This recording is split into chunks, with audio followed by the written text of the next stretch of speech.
नागपूरमध्ये सासऱ्याच्या त्रासाला कंटाळून गर्भवती महिलेची आत्महत्या, सासरच्याच लोकांनी हत्या केल्याचा नातेवाईकांचा आरोप, सासू सासरे आणि पती अटकेत.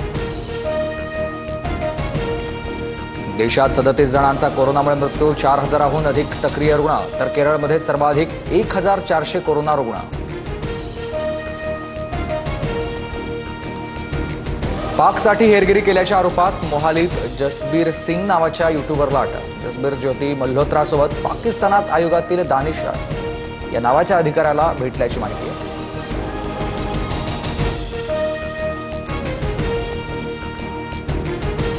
समृद्धी महामार्गाच्या शेवटच्या टप्प्याचं उद्या उद्घाटन. मुंबई ते नागपूर 701 किलोमीटरचा महामार्ग तयार. MSRDC व्यवस्थापकीय संचालक अनिल कुमार गायकवाड यांची माहिती.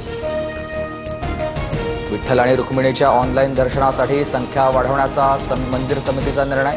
तर 1200 ऐवजी दररोज आता 1600 जणांना दर्शन घेता येणार. मायक्रोसॉफ्ट कंपनीनं पुन्हा 300 कर्मचाऱ्यांना कामावरून काढलं. गेल्या महिन्यातही कंपनीकडून 6000 कर्मचाऱ्यांची कपात. भारतात सॅटेलाइटद्वारे इंटरनेटचं स्वप्न लवकरच पूर्ण होणार. इलॉन मस्क यांच्या स्टारलिंक कंपनीला GMPCS परवाना देण्याचा सरकारचा निर्णय.